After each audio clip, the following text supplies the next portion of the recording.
তারা মুহাজিরিন বলতেছিলাম ঈমান চলে যাওয়ার 10টা কারণ। ঈমান চলে যাওয়ার 1 নম্বর কারণ হইল গায়রুল্লাহর ইবাদত করা। গায়রুল্লাহর ইবাদত করার মানে হইল আল্লাহ তাআলা ব্যতীত অন্য কোন ব্যক্তি বা বস্তুর ইবাদত করা, অন্য কোন ব্যক্তিকে ইবাদতের উপযুক্ত মনে করা।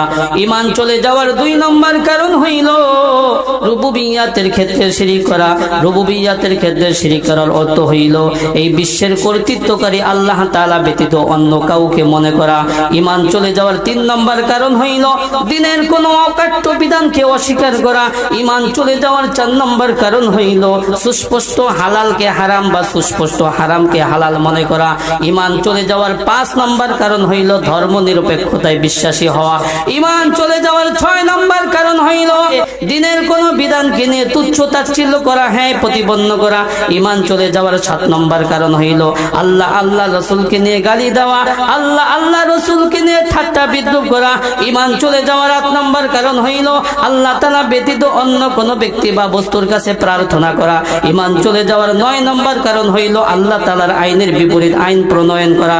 ঈমান চলে যাওয়ার 10 নম্বর কারণ হইল মুসলমানদের বিরুদ্ধে বিধর্মীদেরকে সাহায্য সহযোগিতা করা।